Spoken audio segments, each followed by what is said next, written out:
Are you ready? I said, are you ready? You are listening to Voice of the Fans Sportscast, brought to you by none other than the voices of the fans.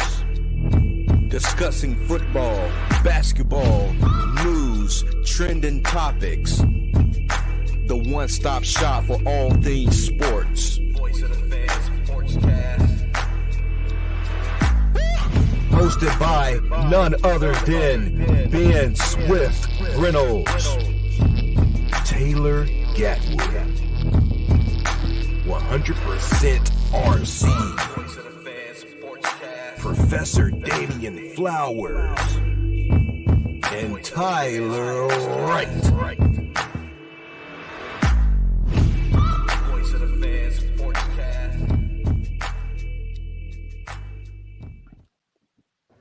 Hey guys, welcome to another episode of Voice of Fans Sportscast. I'm your host, Ben Swift Reynolds.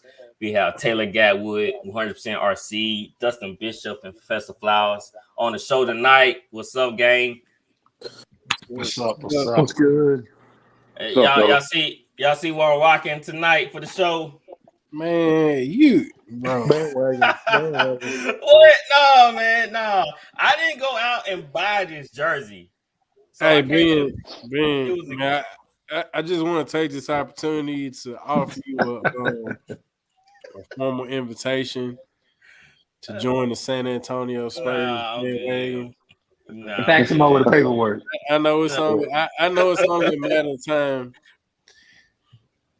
Nah, I'm good. This man done went to opposite sides of the United States of America. LA to Miami.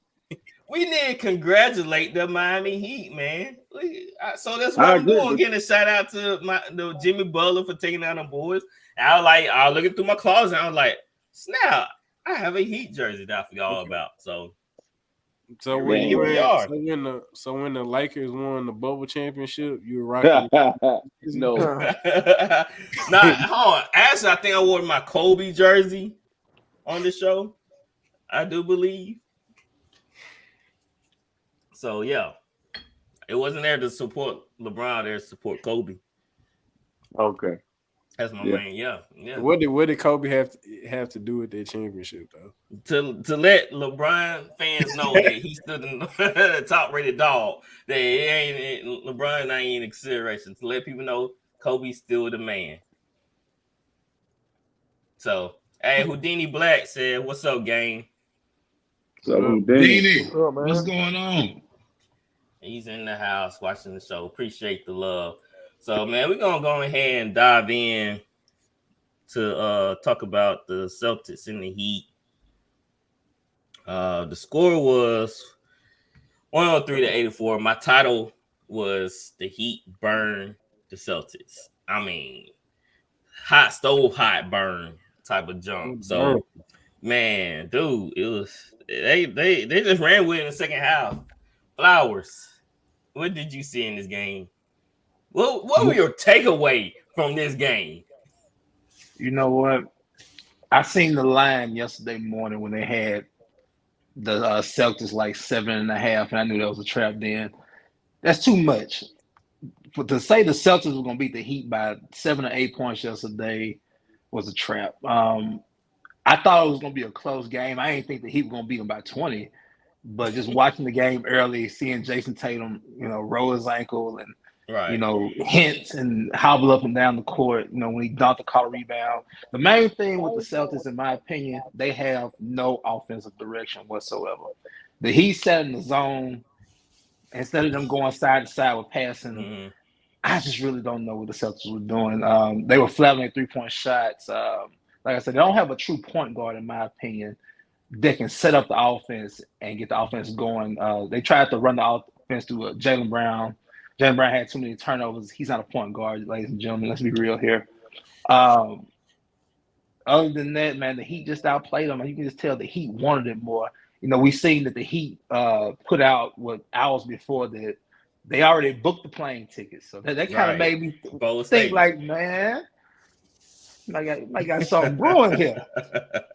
Because everybody just thinking Boston's at home, and like I said, we get caught up in what we're used to seeing in last year. Let's be real here; they were a better team last year than they were this year. So, congratulations, Miami. That's right. You mentioned the Celtics were coming off in like a one-on-one type plays or something, and he was sitting in his zone. Dustin, what would you have done with that Celtics offense, seeing that he coming out in the zone on them like that? Oh, well, I mean, since the 3-point shot wasn't falling, with his own, you got to move the ball. Mm-hmm. The Celtics, to me, they just didn't do a very good job of that. Had a bunch of turnovers. It just didn't really look it like Flowers was saying, like the offense really didn't look like it had much direction. There wasn't really a flow to it. To be honest, I mean, not to brag, but they should have took a page out of, that pop style offense from when the Spurs beat Miami that year to win the NBA championship. Which was also a Spoelstra team. So, but yeah, there was no direction in the offense. Jaylen Brown had a ton of turnovers. I know Jason Tatum rolled his ankle, but I don't think that made much of a difference because he was hot and cold this whole postseason. So right, and look. He needs to. If he texting Kobe in heaven, he need to stop. that mean Kobe disapproves, huh? So the Celtics was 9 from 42 beyond the arc. 9 from 42. Oh man, that almost smelled like the Houston Rockets a couple years back on Gatwood. I knew somebody was gonna say that. Wow. you knew Ben was gonna say that. So RC, who are you more disappointed in, Tatum or JB? I'm disappointed in both of them. They come to the game with the all white suits on. Jaylen Brown, I don't know what kind of braid them is. They braid to the side. They, got to braid them to the back like Kawhi. These guys are too entitled, man. They're too worried about how they look. And the difference between American-born players, and I've been harping on this, and foreign players come to the game. However, they come with sweatsuits on. They don't really care. They just come in the hoop. Our guys are entitled. They feel like when they walk out on the court, they're supposed to just ball. And that ain't the case. Jimmy Butler was ready. He was more prepared. Looked like he was had that killer instinct. But those other two guys, man, we talked about it earlier. Me and you, JB struggled with handling the ball. He don't have a left hand. His in and out is on the highest level. You can see where he struggles with the in and out and finishing around the basket. Do you realize that guy doesn't have one dunk, like drive by Vincent and dunk? He should be able to do that, and he can't. And then Tatum coming down on his ankle. That was a pretty bad ankle sprain. You got a 6'8" guy coming straight down like that. But once he did that, he should have went to the 15, 17-foot range and worked out because the guy guarding him was way shorter than him. But he wanted to dribble James Harden pull back three, and that killed him. But in closing, the thing that bothered me was the bigger team shot more threes than the smaller team. You had the clear advantage when it comes to size. Why you didn't go on the block and work out? They decided to shoot threes, and that's why they at home in their green uniform. Adios, Celtics. See y'all later. We're gonna holler at you. Yeah, they got a lot to think about. A lot of things to consider amongst JB and Tatum. Gatwood, what was the key for the Heat in this victory? What was the key for moments for them? Probably Caleb Martin. Honestly, that dude balled out. He really probably should have won Eastern Conference MVP. But I really think the reason the Celtics played like that, they just didn't have a sense of direction. Like, they just seemed flustered. They'd get back down by only like 10, and they were just jacking threes. It's like they panicked. They were panicking. Yeah. That's partially coaching. You got to call a timeout and calm everybody down and let them know like the moment isn't too big. That was the problem for the Celtics to me. That was like Van Gundy. He pointed out. He said you just can't get it all back in one possession. Like they just coming out here jacking up threes. They should like, oh, we down by 10. We need a 3. No, that's not how basketball works. You don't get it all back in just one specific possession. You chip away at it. You play some defense. That's where you start playing defense. Chip away with it. And like you said, they just got flustered. It was terrible offense. I see why they lost by this many points, because in a zone, you just can't stand there. You just can't. Like, if Tatum on the opposite side of the court, my wings players should not just be standing on the other side, opposite side of the wing in the corner, just looking at them.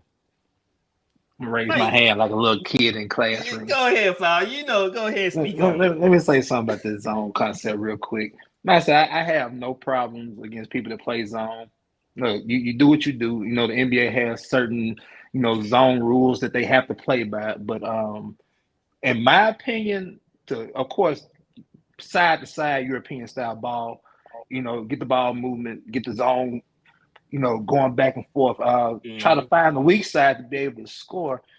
In my opinion, another way to beat the zone, and this is probably the reason why Miami's gonna have some problem with the Nuggets, is you give the big man the ball, let him facilitate, because at the high post. Yep. High post. Put him at the high post. The backdoor cuts. Look, I'm a backdoor cut person. I love them to death, because that's how you destroy a zone. You got to find spots in the zone then to attack it. The thing with Miami, and I will say this with them too, because they made Jason Tatum also defend hard last night. They came down the floor each time. They got the switch on him, and they kept attacking him. Right. They did not allow him to get comfortable with his ankle. So we do have to give Spoelstra credit for that. But Mazzulla, he didn't have a counter with it. Al Horford's a pretty good passer. So like I said, he can shoot. Put him at the top of the key. They want to leave him open, let Horford shoot, or let him facilitate at the top of the key. But what do I know? They don't pay me millions to coach. That's right. They need you a job, though, Flowers. From what I saw, you're right. That's another way to be his own is through the big man. They could have ran the high-low game, even though Tatum was hurt, but they still could have tried. Pick and roll. If Tatum was healthy, you would have seen the pick and roll. Let me ask you this. Everybody on the panel that has played sports, right? Right.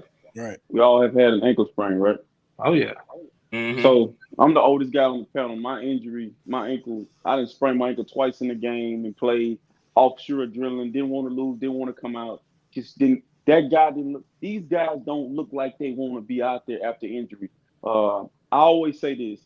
I'm done comparing eras and who tougher and who not. Running Lott playing with a piece of a finger on, that don't make him tough. He's crazy. Mm-hmm. I'm not telling you to play. If one of your toes come off, Tatum, I ain't telling you to take your ass back in there. Don't be a Running Lott. Cut off your finger. I'm saying with today's medicine, dude, they could have shot that thing up and you could have went in there and done what you do. But you probably don't like needles either. You extra light skin, you don't like needles. So you come back out there. Now I know I can't move on the perimeter. Let me get my back to the basket. I got little Vincent. I got little Strus. I got little Jimmy Butler, who did the opposite. If you look at Butler did what JB and Tatum need to do. Butler got to this. Got to that mid-range. Put his head down. Shot the ball. Stop pump faking. He played him. Game 6, he was pump faking, getting the fouls. Game 7, he didn't pump fake. Straight. I'm gonna tell you what got the Celtics beat. Go back and look at that all-white suit that Tatum had on. That I knew right there in the series. Surrender. Man, that dude had on. He had on some Versace. He had on some Versace. He had Versace on. Don't want to play no basketball, man. He's trying to look pretty, man. Yeah, the Heat, man, they get down and dirty. They just play defense. They play ball. They weren't making no excuses. They just went out there and was like, all right, we're gonna shut them down. And that's what they got in JB head, and JB just making bad passes, dribbling off his foot or getting ripped. I forgot who that kid that ripped him, like picked him off clean. Yeah. I was like, come on, JB. Yo, dribbling. I know it's better than that. It just seemed like he was lost. So my question is for Dustin, the Celtics and JB. after that performance, you can't. You gotta get rid of him, right? I mean, they apparently the rumor is they are offering him the max. Mm-hmm. Ooh, boy, what? He's only 25 though. So man, it's the only reason I would keep him is so that. Well, I would look first of all. If I were the Celtics, I would look at the market. Like who's all? I mean, what do you have to choose from the free agent pool? If you see JB is your best option out of that pool of free agents that you feel that you can acquire, I keep JB and then maybe try to trade him later on so that way, you know, I can get back something in return for him. Because I mean, he's not a bad player. No, For me, all right. But for me, when I watch him, he wants so bad to prove that he's just as good, if not better than Jason Tatum. And that's just not the case. It's just not the case. I mean, he can have, I mean, there's some games he may play better than Jason Tatum, but no team in the NBA is going to pick Jaylen Brown over Jason Tatum. Mm-hmm. It's just not going to happen. And I think that at this point in his career, I think he needs to settle for being a good, solid number two. And there's nothing wrong with being a number two. I mean, just like CJ McCollum in Portland, like he knew Dame was number one, but because he knew Dame was number one and played within his game and had confidence in who he was, he still put up good numbers. Yeah, some games he may score more than Dame. Some games he may not. But and then he eventually found I mean, when New Orleans picked him up, I mean, I would argue behind Zion, he's probably their second best player. There. So that Celtics, man, they have a lot to think about, especially off that performance. Nobody thought that they were going to lose the Heat in this type of fashion, especially going down 3-0 like that, then trying to fight all the way back to this game 7. Gadwood, I saw a report, well, not a report, but somebody put a trade together. They said JB for Dame. Would you do that? Yes, indeed. Oh, yeah, 100% if you're the Celtics, you do that. That'd be perfect for them. Yeah. You think that'd be perfect? Y'all think that'll be actually a better fit? Dame go to Portland? Flowers, you agree? Absolutely. I mean, they can pull it off, yeah. They're not going to do that straight up, though. It's not going to be straight up, but they can give Jaylen Brown some picks and maybe somebody else. Marcus Smart or something. You can have Marcus Smart. You can have Marcus Smart and Jaylen Brown for Dame and some picks. I give you 3-4 picks. Yeah, Marcus Smart, Jaylen Brown. Yeah. And Al Horford. I'll think about old Hal, too. I mean, but would that be that true point that they need, though? Dame is a scoring point guard.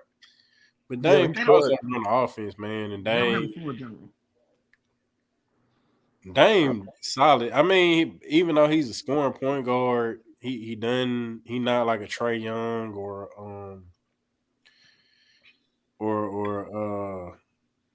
no offense, Gatwood, like a James Harden where he gonna have a bunch of turnovers.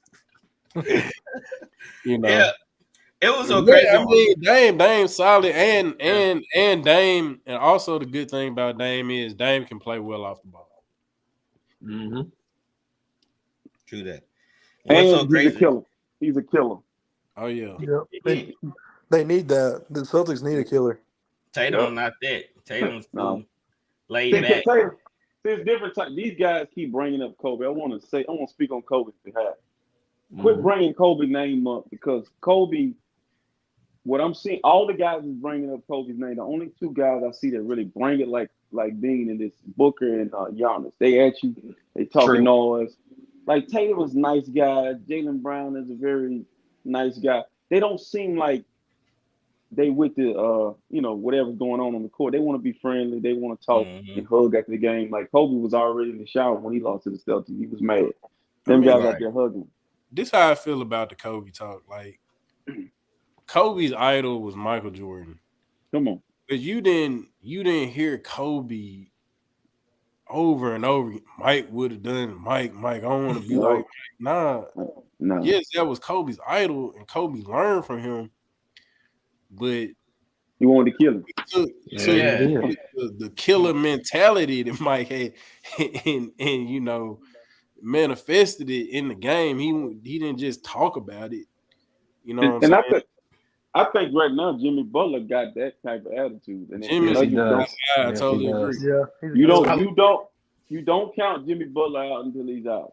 That dude. Yeah, I like what Jimmy Butler said in the press conference. He said, "I don't have role players on. We don't have role players on our team. We have teammates."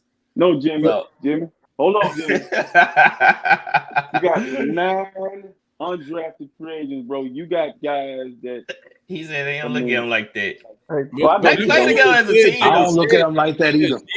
Jimmy gave him confidence. Like he did it, but if Caleb Martin on another team, where he had a good game tonight, kind of like how the Lakers were talking about. Yeah. He got released by the Hornets, Caleb Martin. Yeah. It starts from the top. With the Heat, it starts from Pat Riley to Spoelstra to Jimmy Butler. Like they're the old culture. So the Haslam. Anybody they put on the court, you don't ever look at that guy like he don't belong out on the court. Right. They all play good. Great. They play within each other. That's what make the Heat was so dangerous. They're playing within each other. They're averaging 56 points a game. Their bench, right? Guys.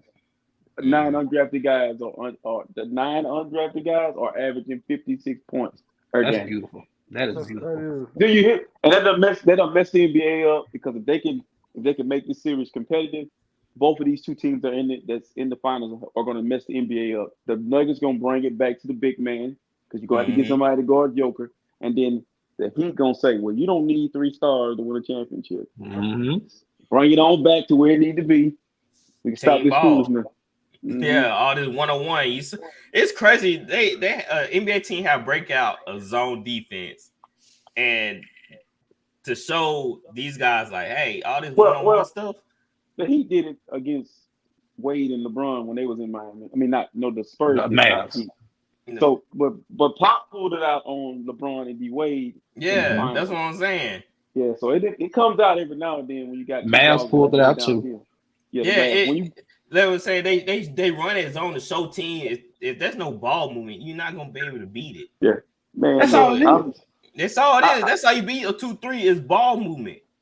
But you beat it with being aggressive too. Like kids in high school, attacking the basket. Well, yeah, that's why you got attack and pass, pass, and eventually it'll open up. Yeah. Think about a 2-3. If somebody's running a 2-3 and the big man just sitting on now, if you want to shoot the 3, now if you want to bring that big man, call for a pick and roll or pick and pop. That's how I feel like you can beat a 2-3, pick and roll, pick and pop. With ball movement, of course. But if you want those one-on-one matchups, man, look, big man, wing player, point guard, however you want to do it, man. PNR, PNP. It's been working for 70+ years, ladies and gentlemen. And that's why that 2-3 wouldn't work against the Nuggets, because all Joker has to do is flash to the middle of the paint. If he flashes. Wait. See, go ahead. Bam can pass. See, so the thing with Bam, the thing about Bam Adebayo is, like last night, it was a bad game. It was a bad game for him. He didn't have a bad game. He almost had a triple-double. But when he's 3 feet or less under the goal and you see him just putting it up and it's not this vicious, intent, he just landed up and it's just going out. You just like, Bam, you're better than that. Be more aggressive. I like when Bam is shooting that 14-foot jump shot, and passing, he had about 5+. That's when the Heat are at their best. When Bam is like 15, 12, and 5 or 7 or something like that, that's a good Bam right there. So that can give the Nuggets some trouble. Look, we can't get caught up on the Nuggets because they beat the Lakers. The Heat can really win this series if they hit their shots. They bench continue to play the way they play. And if Bam can just give you something, don't be Ayton, but just give you something. I mean, if they play in zone. Hey, bro. The Nuggets are the thing about Nuggets too. They tall. Play their best, and the Nuggets need to play back. Bro, listen, Nuggets a big team. People don't realize them. The Nuggets big. They got size. They got bench. This is the thing about Miami. And they got Joker. This is the issue Miami's gonna have with the Nuggets. What's that? You gotta understand the issue the Nuggets are gonna have with the. Look at the issues that the Heat had with the Celtics side. The games the Celtics won, even last night, the Celtics were getting all the rebounds. They just couldn't score. It was even. Right. Al Horford grabbing them. But I'm saying there's time when Tatum had 10 rebounds and Jaylen Brown had 10 rebounds. So that means now Jimmy Butler has to go against Michael Porter Jr. at 6'9", Aaron Gordon at 6'8" or 6'9". Then they're going to throw KCP at him. So now he's going to struggle with size with that. But here's the kicker. Like Jamal Murray, there is no Jamal Murray in Boston. Who going to guard Jamal Murray? Because the Vincent kid can score, but he can't defend. And then, Lamar's going to do his thing. But this is where the rubber meets the road because the stars will rise up now. You're going against a bigger team with more talent, and you're going over there in that altitude. And that altitude is going to be crazy. They can shoot the three. They can shoot the three. They ain't gonna go. They gonna miss 42 points. And if the three not falling, they have other means of scoring. And Joker seems to love to play against athletic bigs. He can't jump over a cockroach. We know that. But he put you in a trance and he's playing uber slow. And you got a crazy athletic post like Anthony Davis who couldn't figure out how to block a shot of a guy who would just turn around and jump hook him. I'm beating him up the court. So Bam going to have to play, like my boy Perk calling Bam out of the bayou. He's going to have to come out of the bayou and play some basketball that I haven't seen. And 13 points ain't going to be enough. I think he got to average 25 in this series. Yes. I don't think he got to average 25. I just think they bench need to give them 30 plus each game for them to have a chance in this series. All I'm saying is, look, and I think Denver's supposed to win this. All I'm saying is, we act like Miami hasn't been there before. Denver's never been here. We cannot sleep on the fact that Miami are hungry. We won't.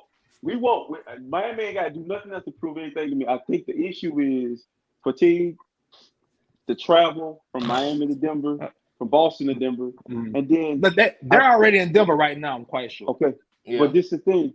You prolonged the series that you should have beat. You should have beat that team in 5 in Boston. True. You prolonged that series. Denver truly have, if you look at the team, the way it's built, it's a good mixture of veterans and young players. True. Like Jeff Green has been there. KCP has been there. You got Jamal Murray who's been, they play deep into the playoffs. These guys are hungry. It's going to be, something got to give, and it will be Miami. I love Miami the way they play. If they prove me wrong, Spoelstra should be the top coach. And, he's going to put him in a special place, but it's going to be tough. Man, they're going to be tough, but it's like you were saying, they really should have ended that series way earlier than what they did. And the thing about it is, like, wow, Denver been going over Miami film for a little over a week now. They got their game plan set, ready, working on their sets, their rotations, their offense, defense. Yeah, Miami gonna work on the fly. Just got done looking at Boston, and they don't have long to look at the Nuggets. There's some good news out of Miami that Tyler Hero may be back in Game 3, so they'll be getting some more firepower. But they're gonna need Lonzo more than Shaq. We're gonna see because Jimmy Butler he struggled in Game 6 and he was struggling in Game 7 a little bit. Then finally he came out that funk. So we're gonna see how much energy he had left in the tank. Yeah. All right. I forgot to play the bit fast break, so I'm not gonna let it go to waste before we move on to our next topic.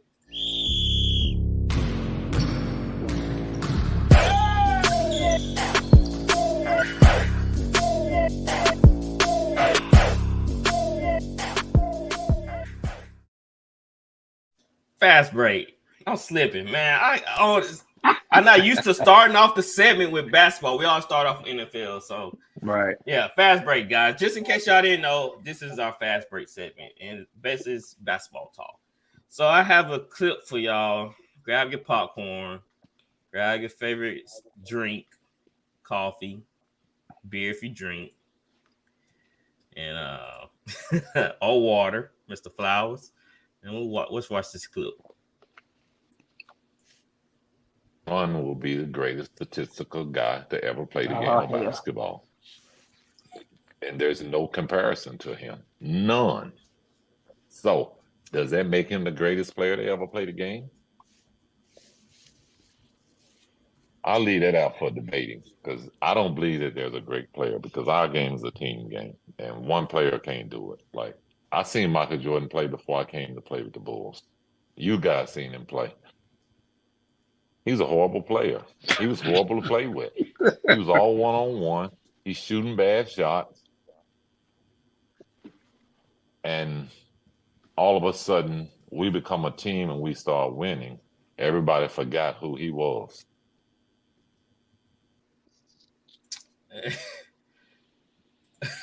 Somebody said mental health is real. It is. That's bad. What get me is that ESPN has sound bites of Scottie Pippen saying that MJ is the GOAT. Jesus. Yeah. How many sound bites is the question? A lot. And a lot. I mean, man, it's probably a good thing that I'm not an actual commentator on ESPN because or Fox, because I would have said straight up, Scotty, we all know what's going on. We all know what's going on, man. You just gotta let it go, man. It's nothing you can do. You just gotta let it go. But I mean, bashing MJ game is not going. It's not it. It's not it. It's not. You can talk about it. His you son, had a better chance. Your wife. He had a better chance talking about his head being bald. You got a better chance talking about his hair. If I was Scotty, I just consult my legal team, do whatever I can to get my Pippen removed from Larson name. It's the best thing he can do for himself. Just get your name back, man. She has been on the tear. But what? I see you. A tear. There's better words to say than tear. Yeah. All you need is a meal in the bank account, be associated with the NBA in some way, shape, form, or fashion. Any kind. For season. You just RC. What do you think about Pippen comments on MJ? Bro, I don't think it's what's her name? Lauren? Larsa. Larsa. Who cares? Nobody. It's not, what Mrs. Irrelevant. It's not her. It has nothing to do with her. But Scottie Pippen is bitter because he's that friend that be read up on you, that's admiring who you are. They want to be who you are. They want to wear your shoes. You know who I compare him to? Have all y'all seen the Temptations? Anybody seen the Temptation movie? He's old. Yeah. Ain't nobody coming to see you, oldest. Nobody's coming to see you. You one of the guys. You're not the guy. And my thing is, I've had guys throw out stats to me what Jordan looked like before Pippen. If you remember, with Pippen, he had to wait on to become a man. He had to grow a set. So while 3 years, right? Mike was getting beat up. You getting migraines. Don't want to play against the bad boys. Yeah, I remember that. I remember also Charles Oakley bullying you, Anthony Mason bullying you. So you acting like you that guy and you not. It's kind of sad because the guy is 57 years old. The guy he's talking about is 60 years old. The guy he's talking about is the guy. Like I said, you should go after his hair. Might be in ball or being a drunk. You could have used that or being a gambling issue. But talking about the game, that's like me talking about a car like a real fast car being, too slow for me to drive. I mean, you just picking. Just saying stuff.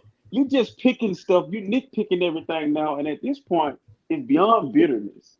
And it ain't got to do with a woman, guys. I promise you don't. It's the fact that dude felt like he was disrespected in the last dance. Yep. He felt like he was betrayed. He was betrayed as weak, but you the one as a dummy. You the one signed a 14-year contract for 97 cents. That's your fault, man. Like, come on, bro. Like, that's you, bro. You can't blame Michael Jordan. You can't blame Michael Jordan. Michael Jordan got his money in his bread. But in closing, I want to say this. Don't be Scottie Pippen, bro. If you got a problem with your guy, pick the phone up and call your guy. Y'all settle that. Don't get in the media, and then in a few years, you finna say, if Mike gets sick or you get sick, you going to want to do it that way. Nah, bro. He gonna flop again. He gonna change his tune again a couple years from now. Bro, I mean, God, he lost all validity. I mean, in this MJ, anything to do with MJ, I mean, he's lost all validity now. All credibility, he's just talking nonsense. Like when them niggas start before going you came, Larry Bird called this man God. Yes, them shorts. Like, bro. Yes. Stop it, Scotty. Before you came to the league. Right. Ben, if I get 57 years old and I start growing dreads, I'm losing my mind. You hear me? I think you're going on a spiritual journey. I think he over there listening to Bob Marley. I think you're going on. What they say? Cloudy said Zaza. Bro, listen, I don't know what's wrong with him. I just know it's a bad look for the NBA. You got. In my lifetime, I never thought I'd see Pippen and Jordan. I'm telling you. This is weird.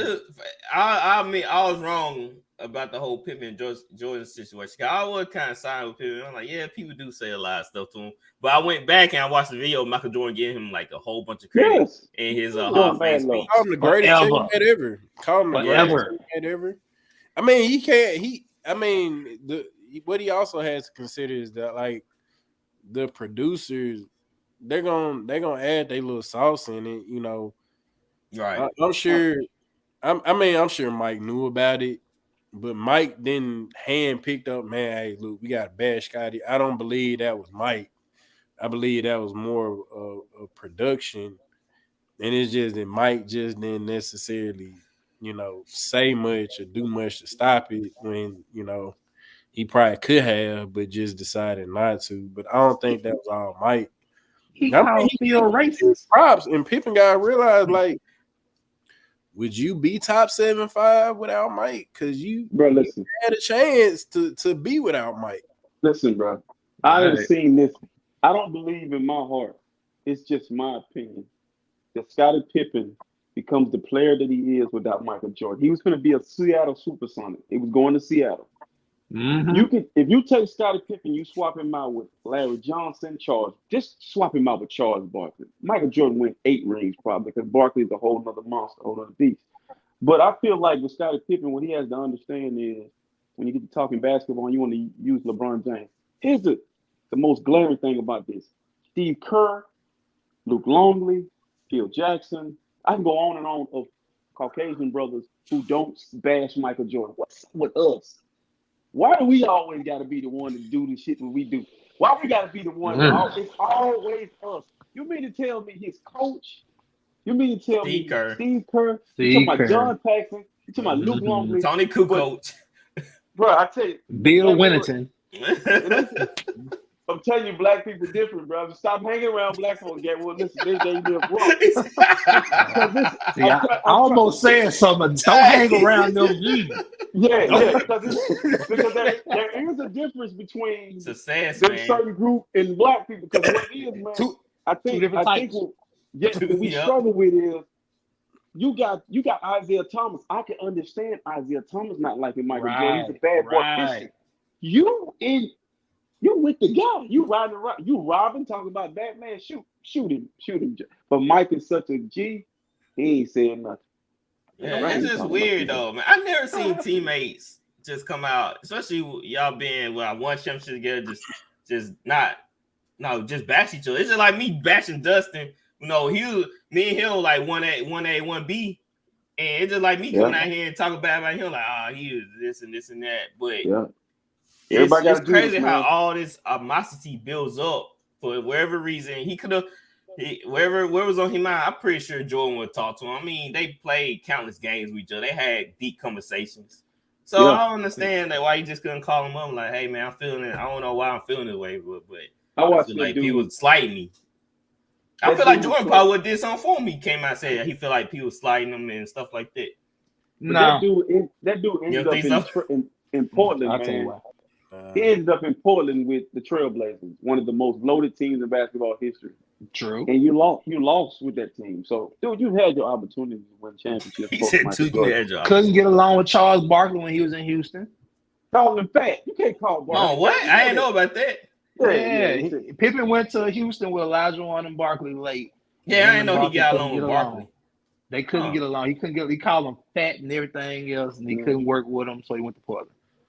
Yep. Dang. How you not work with Barkley? I got a question. Man, what's that? I can see Pippen and Barkley not getting along. Yeah, I can see that. It's been what? Barkley got smart mouth. He do have a 20, go ahead, Flowers. Almost 30 years since they played with each other. Mm-hmm. Yeah. We've heard all these stories about how Michael Jordan was a bully to his teammates. Name me one story involved where Michael Jordan did some shit to Scottie Pippen. That man looked after Scottie Pippen. That was his little boy, in my opinion. Yep. When you mentioned when I was a young man, when I was growing up watching this, when I was a young child, when you mentioned Michael Jordan, you mentioned Scottie Pippen, you mentioned Dennis Rodman. Yeah. Right. You mentioned the Bulls as a team, but what was understood was Michael was just special. It was Michael Jordan. That doesn't take anything away from what Scottie Pippen has did for his contribution to the game, what he meant to that team, what he meant to Michael Jordan. It's funny because, and I was talking about this online on the RC's post the other day, people get it misconstrued like, man, Michael Jordan wouldn't be nothing without Scottie Pippen. What the hell would Scottie Pippen be without Michael Jordan? A sandwich. That's like Draymond. That's like Draymond. Draymond with the Warriors. Yeah. Oh, man. Perfect example. Man. Draymond. I'm just saying. I don't remember Scottie Pippen coming into the league as a rookie averaging 28. Michael Jordan did that. I don't remember Scottie Pippen playing with cokeheads when he first came into the league. Michael Jordan did that, but you get these idiots online that want to say, well, Michael Jordan he lost in the first round against the Celtics in the Pistons.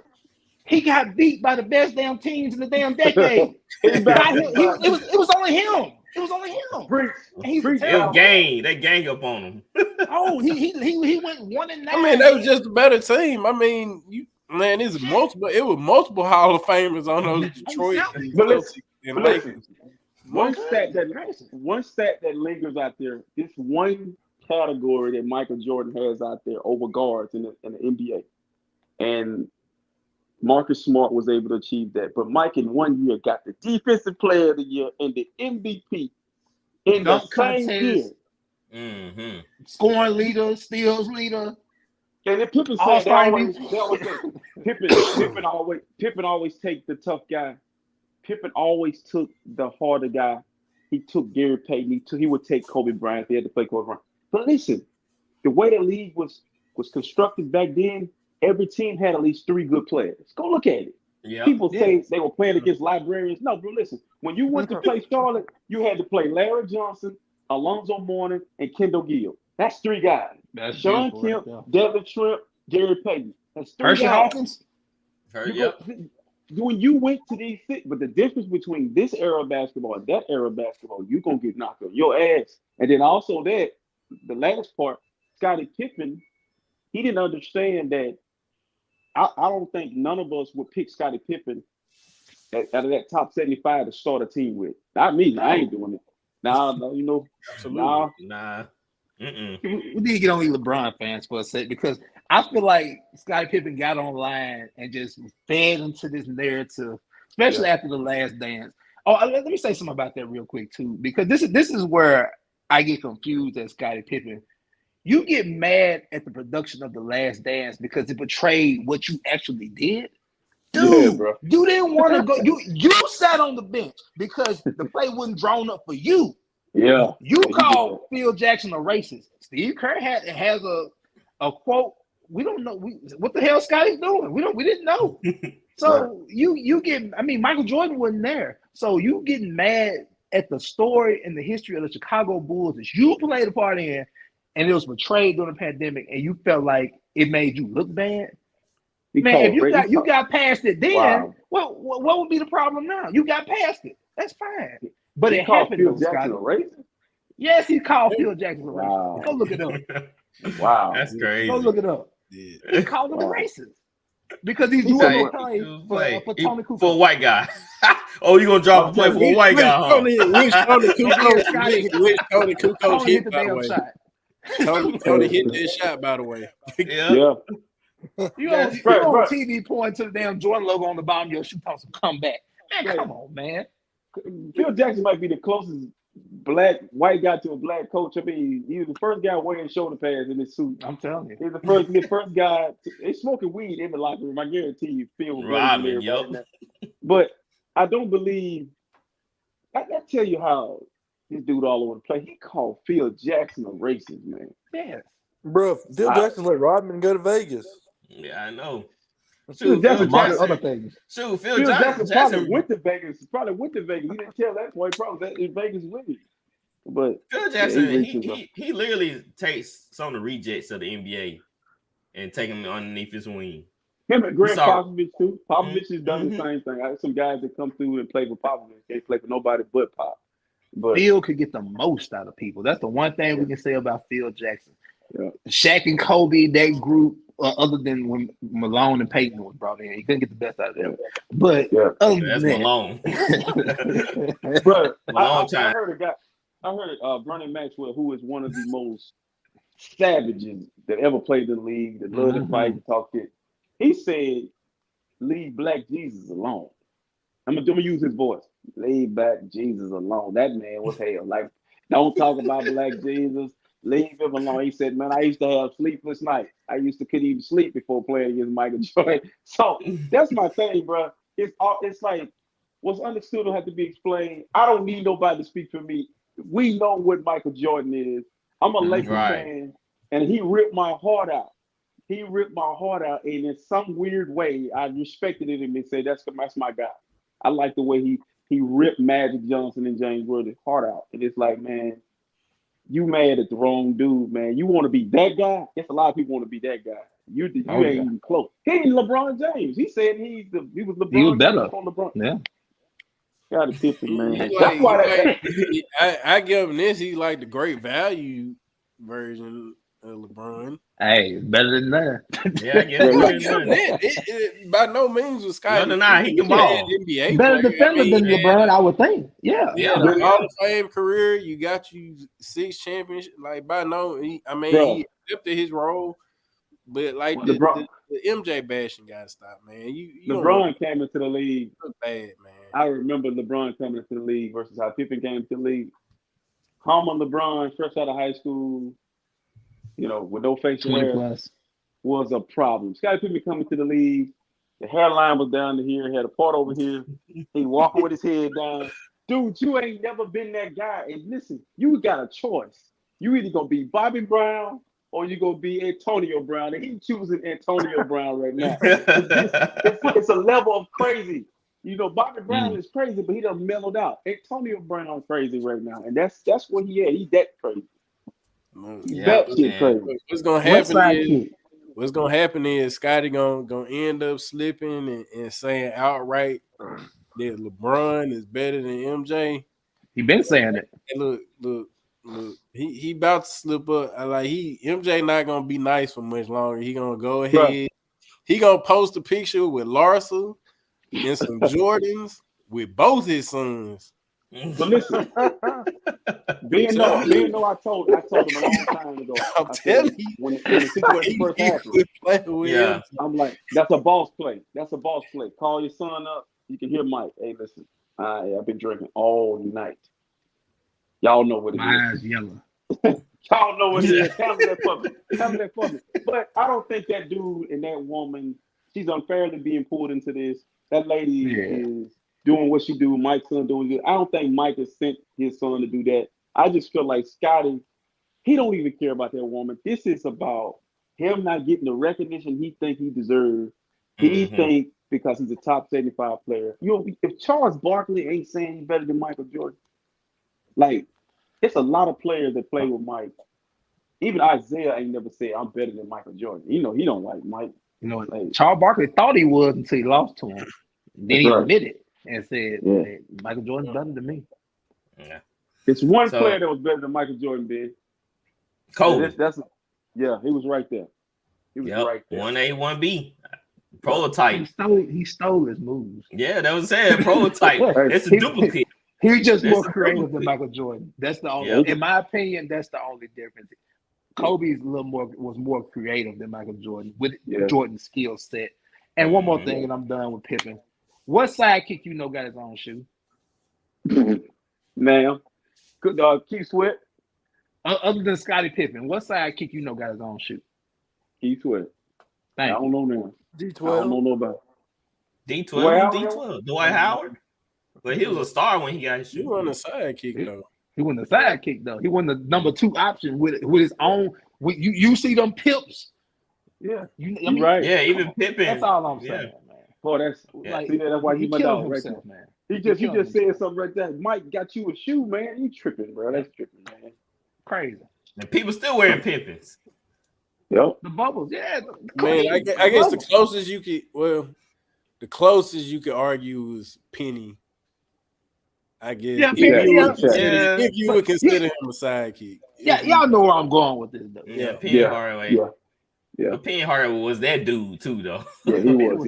He was nice. Yeah, he was a little up on the hierarchy. Right. Yeah, he was like somewhere in between sidekick and equal. Really. Yeah, that's true. That's true. All right, so we got a little NBA news. 76ers hired Nick Nurse. Good hire. Yeah. He chose the 76ers over the Suns. Gatwood, what do they say about the Suns? I went to the Suns if I was Nick Nurse. I'd rather work with D-Book than Embiid. Yeah. Well, there's something going on there. He chose 76ers. Well, we already know the West is tough. That's probably another reason why he chose to stay in the East. I guess that's why Harden might be coming back if Nick Nurse is going there, maybe. That's true. I'm not sure. If I was Embiid, Harden take his ass on. Hey, sir, go back to Houston. Nothing against James. It's just I think Harden's not bad. I want to say something about Doc, but I'm gonna wait because I know y'all don't like Doc. But I had an epiphany about Doc Rivers. Oh, really? Yeah, I had an epiphany about Doc Rivers. You can share it right now if you want to. Okay, I mean, if you want me to share right now, I can. Yeah. I was just listening to Kevin Garnett and Tony Allen. KG got a podcast for Showtime, and he was, they was just talking about Doc Rivers as far as the fire and how they were surprised and stuff. And Tony Allen made a great point, and that's when I had the epiphany right there. Tony Allen said the problem is today that these star players, hint James Harden, they know how Doc was. They can't take criticism. They said, we know how Doc is. He's a rah-rah guy. He likes to, he'll correct you if need be correct. And it just made me think, we think that Doc can't coach.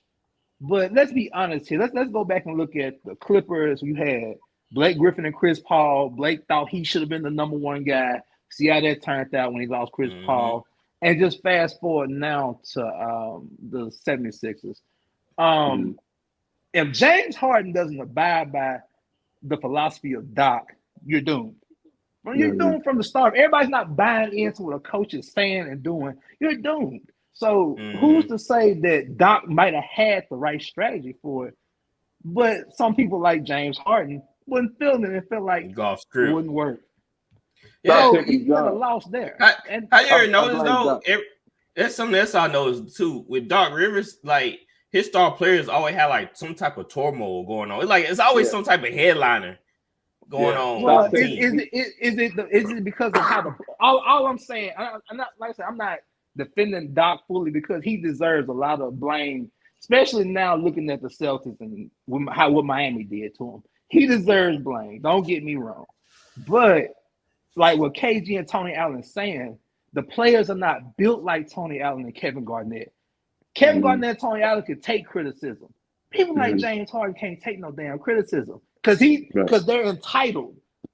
They pay these players all this money at this young age. They feel like you've been saying, RC, The American players, they feel entitled. They feel like it's this or that. Doc Rivers didn't have a chance. If we looking at that logic right there with how these players are today, does Doc Rivers honestly have a chance with somebody like James Harden? He need to retire. Doc need to retire because when he was with KG and Paul Pierce and them, and they was only able to muster one ring out of that trio, it was because of Doc. It's not that Doc can't coach. It's the substitution pattern and the way he want to use his players at times. Like, I truly feel like the Clippers should have won a championship with Doc Rivers. But maybe you need to stop taking a job with all the stars and go coach Giannis and, build around one star, two stars. You don't think he'd be a good coach for the Bucs? Yeah, he'll be a real good coach for a guy like that he ain't got to get up. He ain't got to motivate. It's easy to calm a person down than to build a person up. So if you got a guy you can bring him down. So my thing is maybe he need to take like Nick Nurse is walking into be wise. To be honest with you. Like Nick Nurse, listen, Nick Nurse, I want to say this to Nick Nurse. And I know that Dustin gonna feel me when I say this. Nick Nurse reaped the benefits of a healthy Kawhi Leonard. Nick Nurse is an okay coach. He's not better than Doc Rivers. He won't win another championship, bro. He's gonna ride. He's gonna live off of that. But you gotta understand, he caught lightning in the bottle with a healthy Marc Gasol all year, a Pascal Siakam who balled out that year, and a Kawhi Leonard who was on a mission. True. He just signed up for Space Mountain. He just got on. He's gonna get on the crazy ride because Embiid needed that structure. Not so much of James Harden. Embiid need that structure. And now he's going to run free. He's finna cut up. We're going to see. There was a report that Chicago Bulls probably believe Lonzo Ball won't ever play basketball again. Wow. Dang. I hate that. Yep, knees, man. They said the cartilage. He might not have no cartilage. Sound like Brandon Roy all over again. Yeah, I heard they're trying to do some type of transplant, but I don't know, man. I'd hate that, man, because he was really. He finally hit the ground running. It makes me. It irks me too, man, because here's a kid who actually want to work on this game and be better and play. Then you got Ben Simmons. Zion, don't forget Zion. In the Philadelphia 76ers. I'm like, man, you scared to even get out on the court, bro. Like you can't clown, bro. Just be quiet. But see, I think too, y'all, what we gotta understand with Ben Simmons and Zion and even Anthony Davis, these guys lack work ethic. Like you look at Jokic looked like he been in the wrestling ring. His arms be whipped up, his face, he looking tired, exhausted. When you watch Anthony Davis play, his beard's never out of place, his braids are perfectly braided backwards. He's always looking like he has a white shirt up under his jersey, there's no blood on it. They don't look like they've been through anything, right? These guys don't understand that there are people coming paying their hard-earned money to see you perform in a way. They don't give a damn. Like it's $200 million guaranteed. Let's say you give me $200 million. I'm probably gonna play basketball a little different if you'd have gave it to me at 21 or 22. So, man, these guys are just different. It's a different breed of kid, athlete. True, that's true. And Kwame Brown, he been on the tear lately. He beefing with everybody. He beefing with Shannon. Who else he beefing with? Jesus, he beefing with everybody. Whoever Give arenas, like what I noticed? It's a lot of athletes now have a podcast. Yeah. Like, what's up with this? What's up with all the athletes? I like them with some, not all. Some. I like when players go back and talk about what they had to go through and trips. I like listening to stuff like this. So I enjoy it. Memory lane. Kwame, he took to his IG Live. I think he was on IG Live for Twitter. One of them. Probably. He talking about LeBron. He said throughout history, the little nerds are going to look up your stat line and say he's got to be the greatest player to ever play the game. And people who actually play are going to know that's bull crap. That's PG for the kids that's listening. Gatwood. Ain't right. Does he have a point? He's saying that players know that's crap. He's not talking about fans. He said that players know that's not true. You think that's about LeBron being the greatest ever? Yes. I mean, like we've been all saying all night, LeBron's he self-proclaims himself to be the GOAT. Yeah, the king. Jordan didn't. One. Jordan never had. That should be the end of the discussion. Yep. And he made a great point. When you look at the stats, like, yeah, he gotta be great. But from watching my own two eyes, like, how many people can say they saw Jordan play? I seen Jordan play. I seen a lot of stars in the 90s play. Yep. I seen Kobe. I wish I could have. Like, me and my dad used to sit down and watch the games. I'm pretty sure I can go to his house, grab a whole box of VHS tapes of my dad taping the Bulls game. That's how much he loved Michael Jordan. He tapes the games. To this day. So I seen Michael. That's why I'm saying I cannot fathom people saying LeBron's greater than Jordan. When I seen Jordan, I'm just like, bro, this dude is unstoppable. He's like, he's not gonna be denied. Yeah, my dad's also a big Jordan fan. If you could guess who his favorite player is right now, who would y'all say it was? And Giannis. Jimmy Butler. I was about to say maybe. Yeah, because of the attitude, yes. It's just so Kwame's right. If players NBA players who watch Jordan and people who play against Jordan would tell you, like, yeah, it's no way. But I want to say this about this greatest ever. I think we need to put that shit to bed because I agree. Mike said this too. Mike, when they be trying to call Mike the greatest ever, he will not take it. He always pay homage. He defer. Bill Russell. Yeah, and that's the way he's supposed to do it. LeBron tries to do it, but then LeBron is this type of person where he's a people pleaser, so he tries to make this crowd happy. He don't really mean any of that. He's a good dude, but I want to say this, man. You know, you never hear Tom Brady arguing, or you never hear Brady arguing about being better than Peyton Manning. Drew. It's like black athletes with the whole greatest ever. What do it really matter? It does. If you really think about it, what does shit really matter? Because like it's like I said earlier, what's understood had to be explained. If you really look at Michael Jordan, like when Mike, prime example, when they had the top 75 and they had Mike was the last dude to show up to the event, and everybody was waiting on Michael Jordan. Like he was God. Right. This is my thing. This is my thing, and this is what I pride myself on. I don't ever want to get caught up in trying to work that hard to be the guy, or to be the man, or to be the better man, or to be the best man on this. You don't just be yourself. People either gonna rock with you or they're not. And so with Mike, he never deviates from being Michael Jordan. He's not trying to be nobody else. You never hear him trying to act like Dr. J or Magic Johnson or Kareem. He just be himself. LeBron wore 23 to pay homage to Michael Jordan. Kobe wore 24 to say I'm better than Mike. You coming for me. I ain't coming for y'all. So my dude, LeBron James being better than Michael Jordan means nothing. This black excellence, they both great. I just feel like Kwame Brown, I wish I could talk to him. Dude, you just... Man, we need to bring him on show. That'd be hilarious. Look, it'd be calling off as a boy the whole game. Listen, boy. That man killed Porsche in the short. Like, but see, Shannon Sharp needs to understand something. If you're gonna be that adamant about one player, expect that type of response. You can't tell nobody how to feel about it. Like Shannon act like he LeBron's spokesman or PR person or I can't stand that's why I can't. That's why I can't watch the show. Like that's why when they talk about like certain sports, like when they go over to the NFL, it's all about Tom Brady. Like, bro, I'm tired of Tom Brady in Dallas. Like, there's other good players in the league. That's why I can't really watch the shows. I only can watch like certain talking points. Now I gotta change it, Savannah is his wife, and I ain't never heard a fight for LeBron like that ever. Like, Savannah Savannah says stay quiet and out. And that's the way. Right. She's not on Instagram begging for attention like Aisha.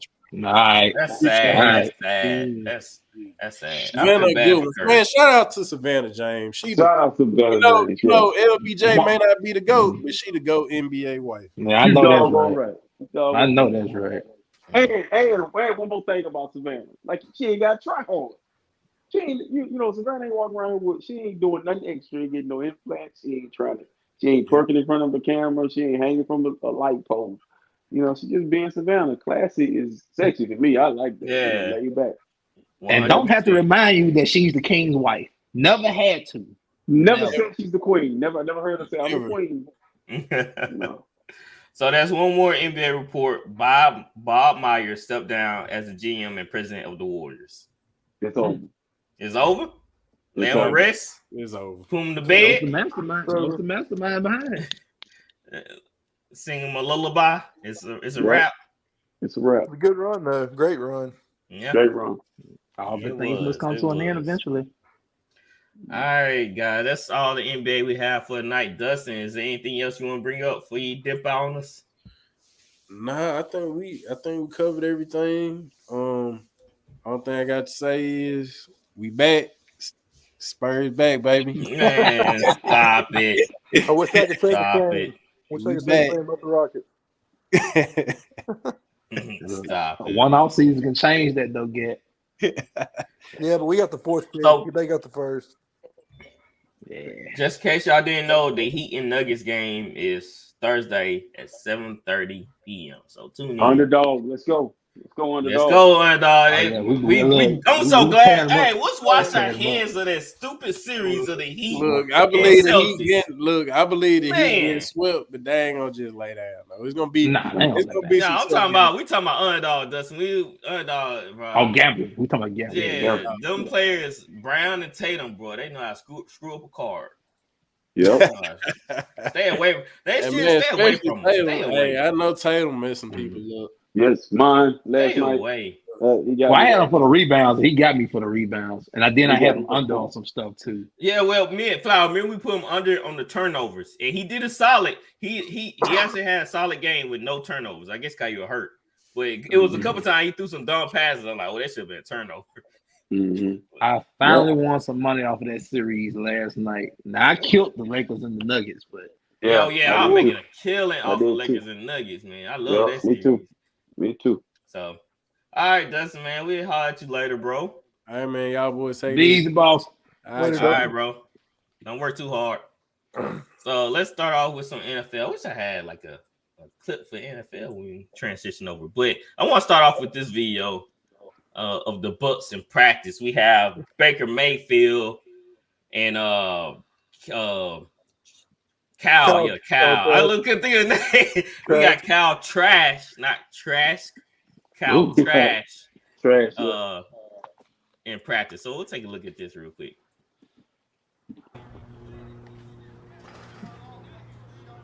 Oh, beautiful. Beautiful. That was beautiful. Who's it, Cal? Oh.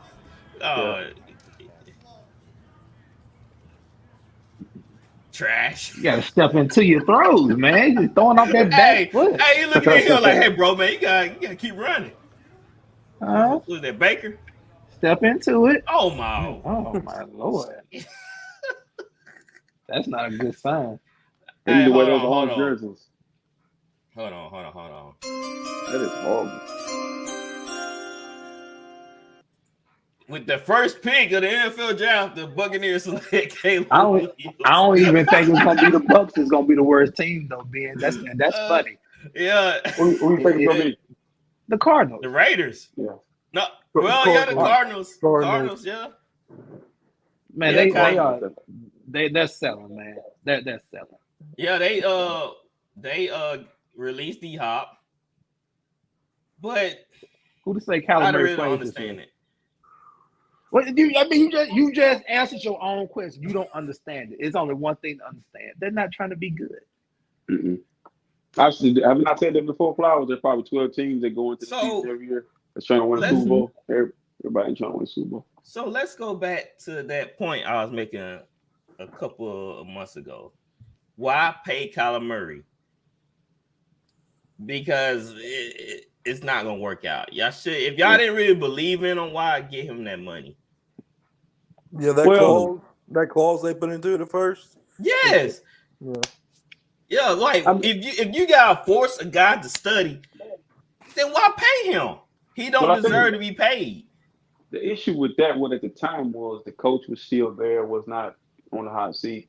But now that you fired the coach that brought him in, New GM that catered to the style that he is, you make a great point. Why would you? And then, that it don't. Now you got to this system, new coaching staff got to figure out how to use him and all this because he's undersized every day of the week. So I'm with you on that. Why pay him? And then we'll say they do be the worst team in the NFL. They had the number one pick. That's a slew of quarterbacks. They'll trade. They trade them during the draft, or before the draft. Oh, they'll trade who would him take that contract? But they paid him. Come on, he had to restructure.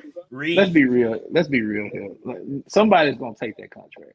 Yeah, but I think Kyler Murray might be going to play baseball in a few years because I think in Vegas. The optics of this, man, if you really look at it, like, dude don't really have the passion to play football, and the one guy that he could control is gone. He could really talk crazy to that coach, but this new coach ain't come from. I didn't draft you, kid, so I don't need you. But yeah, that's tough. So they released DHop. So what's the name of the receivers Kyler has? Well, he had Hollywood Brown. He had DeLoach. DeLoach was the number. Yeah, he got a smaller guy. So what's a smaller? Rondé Moore. Rondé Moore. So all those receivers are short. Short. Had to fit in with their guy. Yeah, so DHop, I got to see eye level hung out with. Yeah. Calling people short. Hey, look out. I forgot the safety name. I think it was Bush. He told K1 he was lying. K1 said he was the same height as Bush. I think Bush was like 5'11", 6 foot. And K1 said he was the same height as him. He told K1 stop lying. So, but DHop, he's gone. Y'all have any idea? Y'all want to play the game where he might land? He won't go land. Flower, you go first. Where do you think he gonna land? If he's smart, he'll go to a contender like the Chiefs. But you know what? I'm a gamble here, and I'm willing to bet you he goes to Cleveland. Yes, sir. Yeah, I thought about that too. But I heard reports that he posted something on IG with the Patriots logo on TV, and he was talking about what he wanted, his ideal situation, what he want to play with. Don't go there. I think I might have it. Damn, he said he posted New England on his Snapchat. He's playing around. But this is what he said. He wants a QB who loves the game, a QB who brings everybody on board with him, pushes not just himself but everybody around him. A great defense wins championships. Baltimore. Hey man, Baltimore signed out of that contest. I think. I don't think Baltimore. I don't think they wanted to trade for him. Let me correct myself. Baltimore wouldn't trade for him.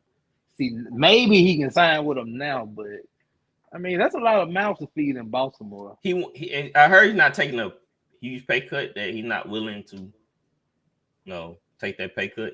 He pretty much won't. Not what he getting with Cardinals, but he wants somewhere around that ballpark. Yeah, a new deal. So the Cardinals still paying so they cut him. So they still got some money. Yeah. How much was it? It was 21 against the cap, wasn't it? 22 million of dead cap space. So now, if they cut him Friday, they can split. I'm sorry. See, if they cut him Friday, they can split it between 2 years, so it'll be 11 apiece. That's smart. So, you said the Browns. RC, who you think? I've seen reports of Buffalo Bills, the Chiefs, the Niners, which I don't understand why he would go to San Francisco. He's friends with Brandon Ayuk. The Vikings, it's a lot of teams, but I believe if he's smart, he goes to the Jets with Aaron Rodgers. Yeah, I heard the Jets in play. But he, go somewhere where there's a veteran quarterback and the guy you don't have to learn a new system. A guy that can walk you through that system.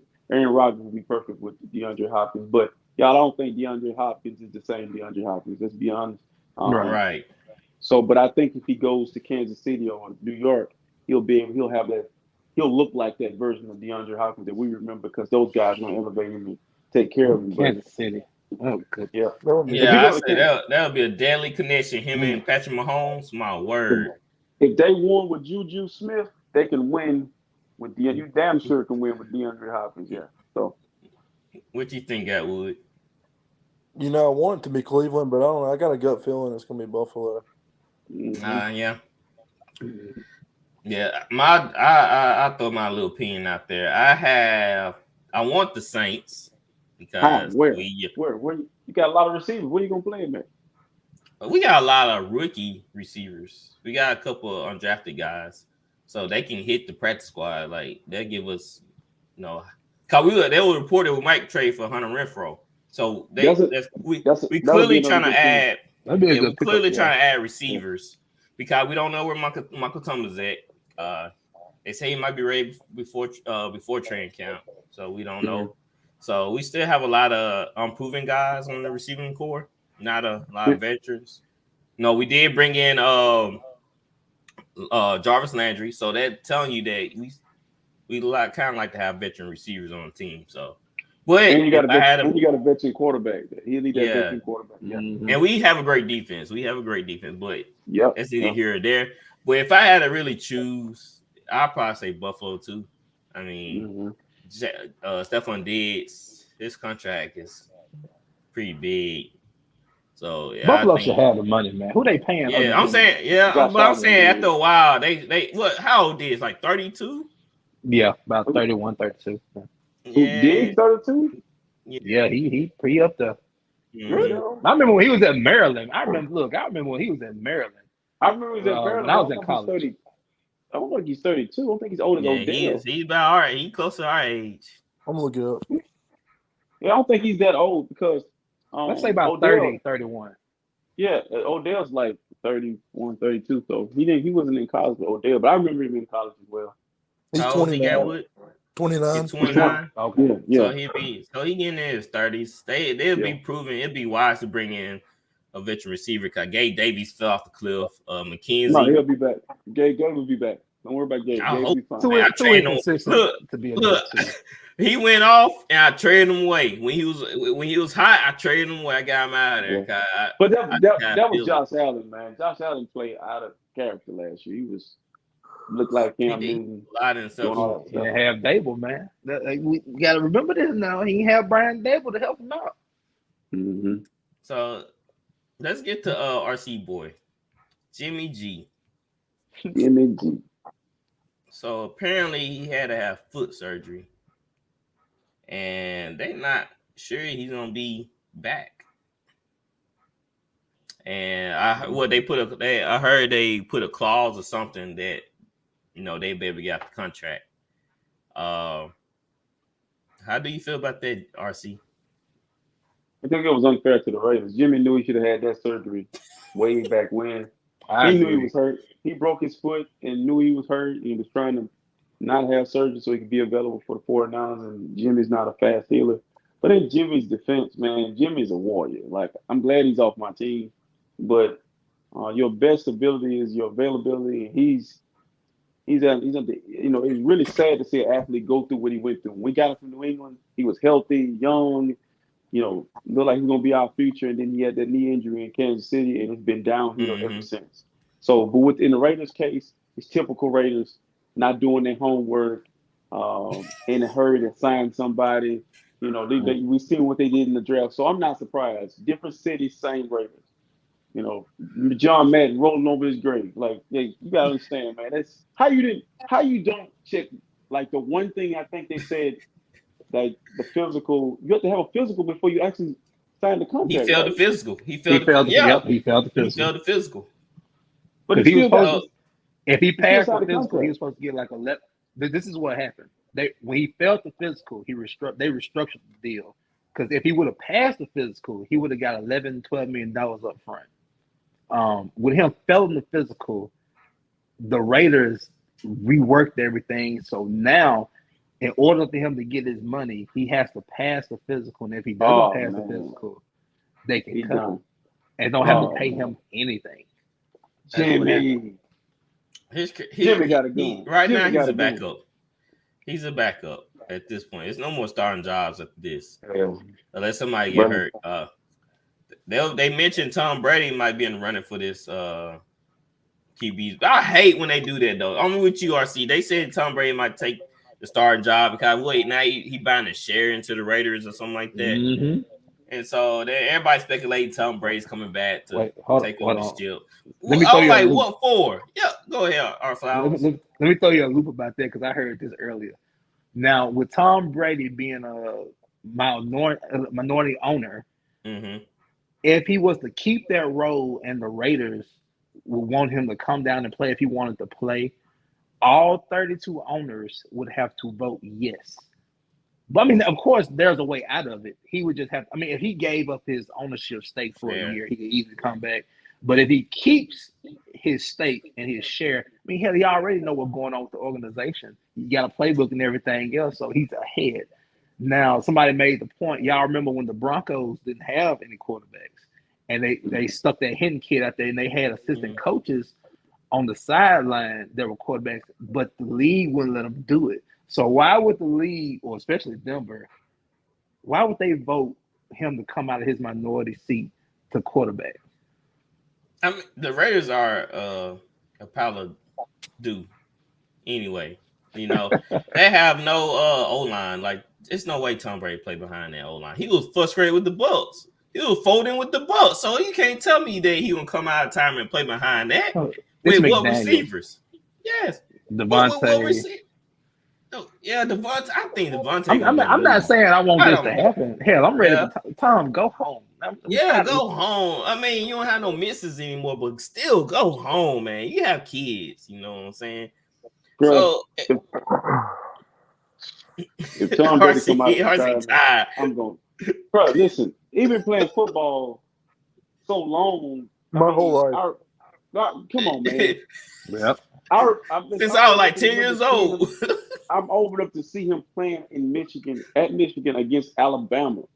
Like, dude, what else do you have? Like, it's the obsession of playing football, but I feel like with him, I'm sick of hearing his name, bro. Like, you're tarnishing your legacy with this. Michael Jordan did this at the end of his career, and Brett Favre did too. Just quit, man. But I never got tired of watching Mike and Brett play football.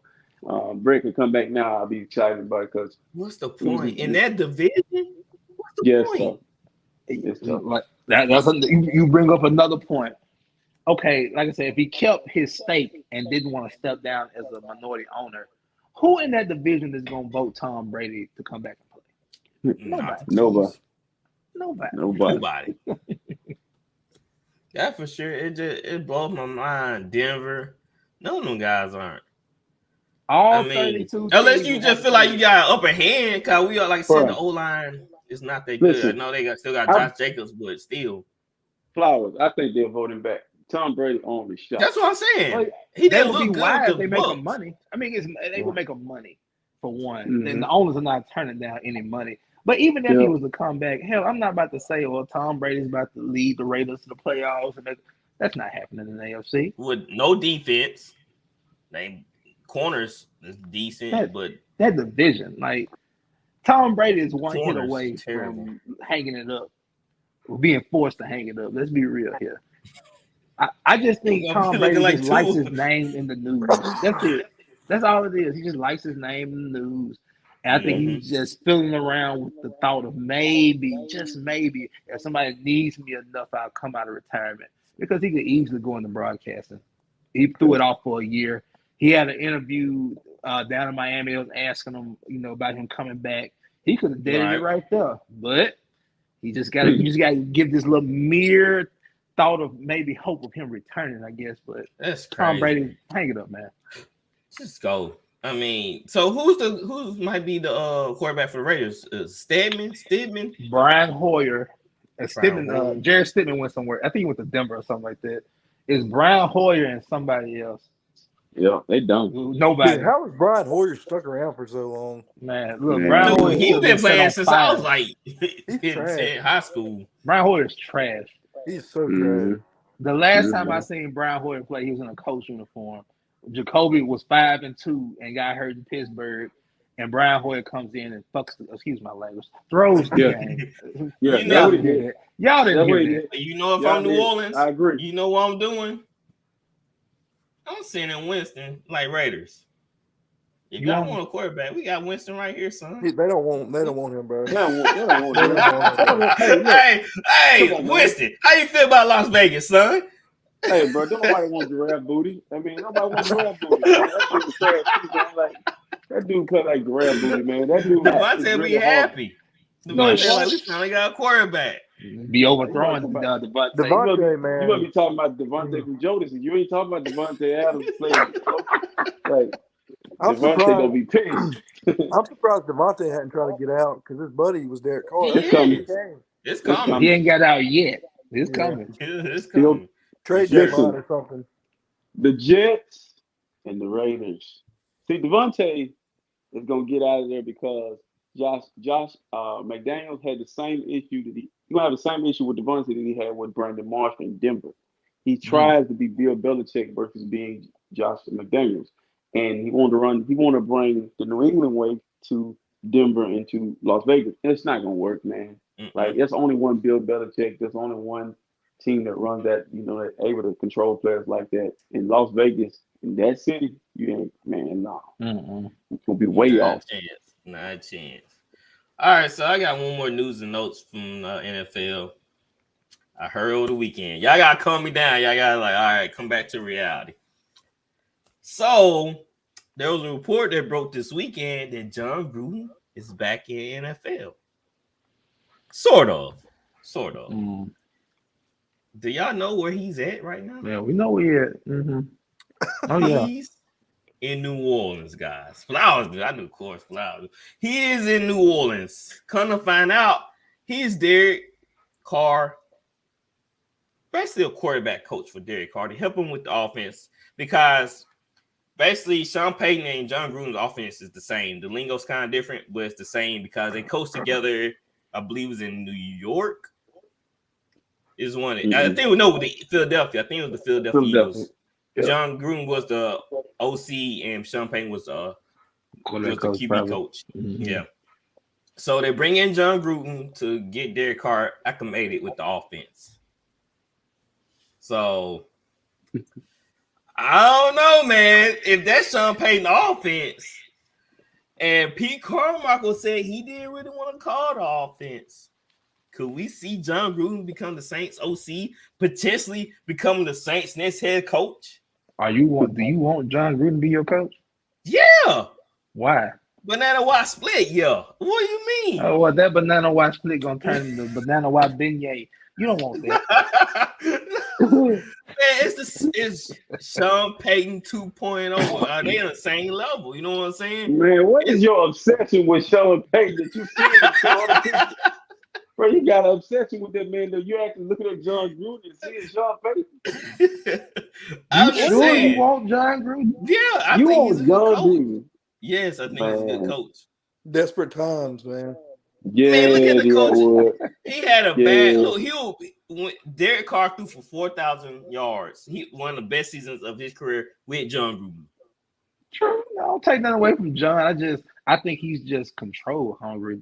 That's my thing with John. He want to have that in New Orleans because we have. Okay, Ben.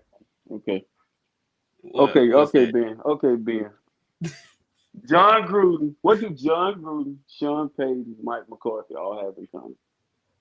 I already know where this is going, RC. That does not. That does not work here. What have they done? What have they done for us lately? Like John Gruden went to Oakland. But we already know Oakland was a bad situation. But he's supposed to be the savior. But he put all the eggs. He was $100 million coach. Okay? And this was before Denver emerged and Kansas City got really good. He was supposed to go into that division and be the team, right? He go out and what he do? Ball my face up. Go get me washed up Marshawn Lynch. Yeah. Go get me Antonio Brown. Yeah. Go get me Michael Kraft. See, you can't just go out and pick and put players on the team and expect them to be great. You go get what you need: a left tackle, a right tackle, a center, a linebacker. When the last time Oakland or Vegas had a great middle linebacker. Let me stop you there, sir. Let me stop you there. All right, let me stop you there. What do the Saints have that John Gruden never had? They got better food. I mean, honestly, GM Mickey Loomis is a wizard. Is he not? A GM stand for good meal. That's the only thing the Saints got to do. I ain't buying because they got a better organization. What? Oh, come on, man. You ain't gonna do it like that, man. Mickey Loomis finds GMs. Mickey Loomis and I know Saints fans just can register with them and touch their heart when I say he let guys walk out of there that should be to return as Saints. So I agree. That's true, but they always about finding this guy. They always about just like CD Deuce. We let him go, but guess what? There was another stud that nobody really know about like that. Alontae Taylor come in, stuff right in. We find gyms, and John Gruden don't have that type of gym. He brought in Mike Mayock to find them gyms for him, but Mike Mayock is not Mickey Loomis. Mickey Loomis can't find a quarterback post Drew Brees either. Right. I know. No, that was Sean Payton. Hey. Sean Payton did not want to leave Drew Brees. That was not Mickey Loomis. That's true. That was Sean Payton. Mickey Loomis brought in washed up players like the Honey Badger, Jarvis Landry. But we're not terrible. They may be washed, but that wasn't the result of why our defense played bad. We had a lot of injuries. Wait. Marcus Williams over Honey Badger. Y'all could have signed Gardner. Well, look what Michael Williams at. He was out half of the season. But what about Gardner, the safety? Yeah, Alontae Taylor. Yeah, Alontae Taylor comes in and take over what Gardner Johnson was bringing to the table. What about Trey Hendrickson? Yeah, keep going. Keep going to get worse. I mean, who saw? Look, y'all David people like you say Trey Hendrickson. No, y'all would never guess this dude been. Don't do that. Don't do that. I'm just saying. He had 10-11 sacks that year. He left. You know how long it took him to get to that level? It took him like 3 years. That's even worse, Ben, because we live in a world now. People are not patient. They want the now. You don't want to let nobody develop. You let that man develop. Keep him. Perfect example. Yeah. I give you one example. Grover Stewart for us. Grover Stewart was drafted in the 4th or 5th round out of Albany. We always seen the potential in Big Grover. It took him 2-3 years. Look at him now. Yeah, that's true. But that's Sean Payton. Sometimes. But I have a question. For you, Ben. Yeah, what's that? Because I have the same Z you have when it comes to the 49ers. We seem to see potential, and we're excited about a lot of different moves. But the realization that truly understanding that our teams be doing some dumb shit. Now, let's tell you what I'm saying. When that man brought in Andy Dalton, you was the red rifle. When that man brought in, Mickey Loomis brought in, I call him stuff, they call him J-Bo. I call him Giraffe Booty. They brought Giraffe Booty in there. I mean, he's good. We needed the quarterback. What do you want us to do? This is what I want you to understand. I feel like sometimes you got to leave well enough alone. Like the Saints didn't really need a bunch of anything. They got the quarterback, the defense is set, the receivers and running backs. Jamal Williams is going to be great. The Saints are going to be good this year. Oh, yeah. So John Gruden can come in there with all these 1992 plays and mess with, because you already know the issue with Derek Carr is it's like he overprocesses or he gets out of the game, he just does crazy stuff. He'll go 5 for 5 and then all of a sudden he can't make another throw. So John Gruden, his offense is really complicated. Like he's really complicated. I want to see how smart you are. I want to see steam coming off your head. But that's Derek Carr though. Derek Carr knows the system already. So wait a minute. And that's playing in a system that Sean Payton and John Gruden basically run the same thing. Let me throw this at you real quick. Okay, we'll see it. When John Gruden was in Vegas / Oakland at the time, when Kyler Murray was coming up in the draft, he loved Kyler Murray. Yeah, I can't. Meaning, he always had an in and out thing for Derek Carr. He finally, it took him about 3-4 years almost to finally accept Derek Carr as his guy. He never wanted to accept Derek Carr as his guy. Yeah. And of course, times change. When you lose your damn job, and you're seeking refuge, but it's fine.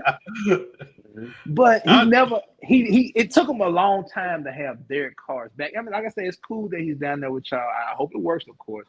But I just don't want you to get too set on thinking John Gruden's a savior, of some sort. I don't think I think he's overrated. I mean, he took Tony Dungy's team and won the Super Bowl. Let's be real here. He still got to win it, though. He still got to coach.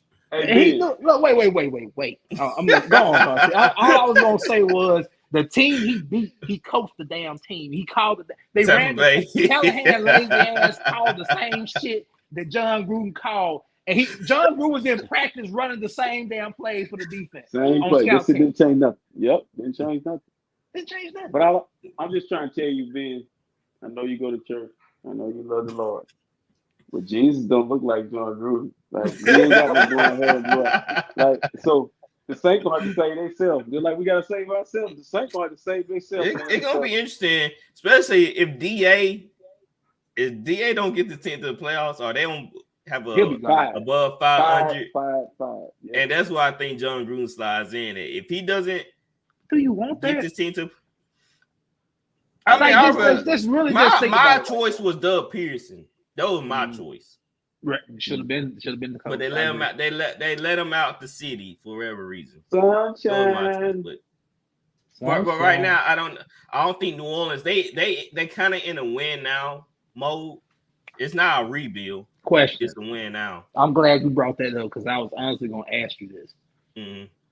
If let's just say the season is a complete failure, y'all top 7-8 pick. I'm just saying. Example.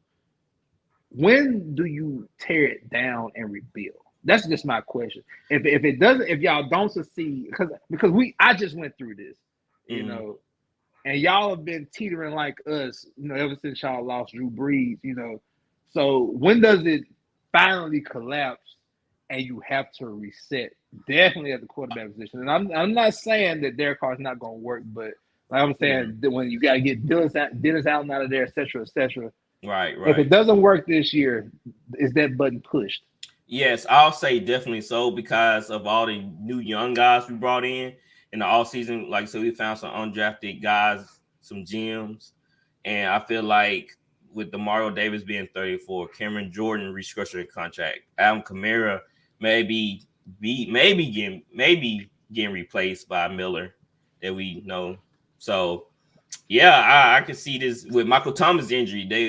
The only reason Michael Thomas came. Stop it. Hey, free my boy. With Michael Thomas basically coming back on a restructured deal for 1 year, prove-it deal.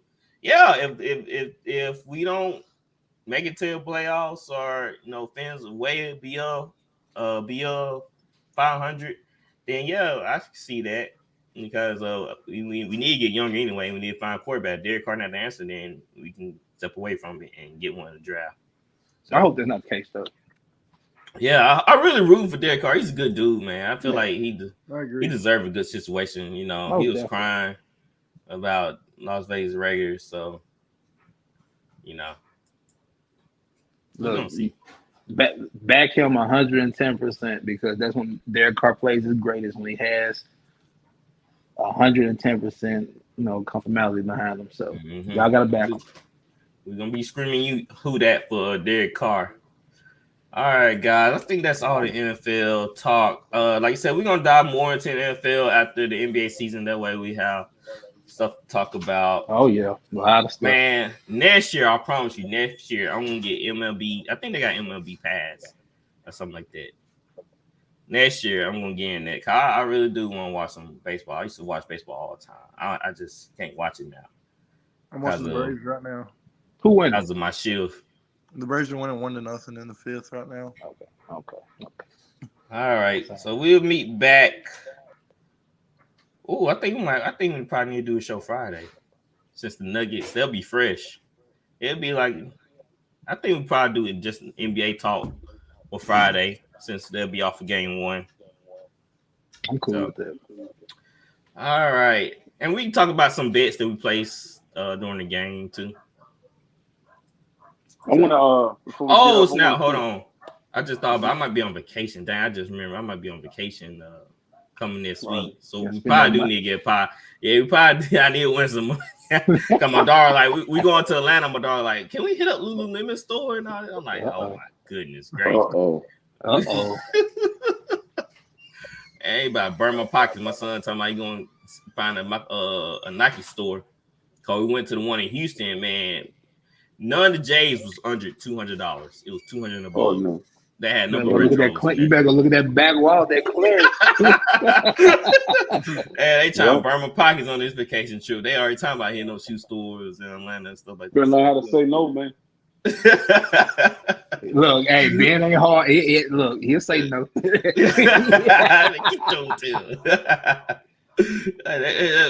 Payless not around anymore, so you can't say go Payless anymore. No, it's definitely go Payless. Yeah, well, you know nothing about Payless, boy. Your mom take you in a heartbeat for some school shoes. Get some church, get your church shoes, everything. Out of Payless. When I was a kid, my dad would bring me home like some like Walmart shoes or something. Yeah. He'd be like, "You like them?" I'm like, "Yeah, Dad. I never wore them." Yeah, exactly. But Dad would think of Payless like this: it's a step below shoe department. Oh yeah, yeah. So yeah, no, it like their name brand Skechers. That's basically what they had. So if you a fan of Skechers, man, shop all day. Shoes. Yeah, right. Light up shoes. They definitely had a ton of those different colors. Keep a lot of ones. You better off wearing some Shaqs, to be honest. You might well go to Walmart and go get you some Shaqs. So, all right, guys, that's about the end of the show for us. We'll be back Friday before I go on vacation. I just remembered, so I won't be doing the show all this week. But we keep posting on our social media sites. And right now we're at 71 subscribers on YouTube. Thank y'all for the support. Keep grinding. Hold on. I want to send a shout out before I get off this thing because we do have people that watch this. I don't know, y'all need to make y'all family members watch this. There go your supporters right there. But Tiffany, Erica, Jalen, Jocelyn, my mama Joanna, everybody that's watching, thank y'all for support. It's big that you get the people that love you to support you on stuff like this. Yes, indeed. I mean, you're making memories. You'll always be able to go back and watch them too on YouTube. Yes. Down the road. So make your people watch and support you. Shout out to RC Camp. Appreciate the love and support. Like you was talking about, share with family, friends, get them watching the show. And we just, like I said, we love the comments on the show, your thoughts. We like to argue as you like to see. So we'll be back Friday. Talk about game 1 between the Nuggets and the Heat. Let's get some money, Flowers. Let's get some money. Mm-hmm. Look here. Let me say this to you. I am tempted to play this Heat plus 10. I mean, because I think they got like the Nuggets minus 9. I am tempted to go with the Heat minus 10.5, 11 off the strength that the Nuggets haven't played in a week. Yeah. Ooh. That's good. Okay. That's it. And since we're talking about betting, we are brought to you by Bet Us. We got your game, so place your bets through Bet Us and win some money. Like I'm talking about, I'm going on vacation, so I need some. How my kids talking. So win some money through Bet Us. Might throw up a player prop for people to play with for the game 1 for the finals. I like the way Underdog does that. They give us a free one.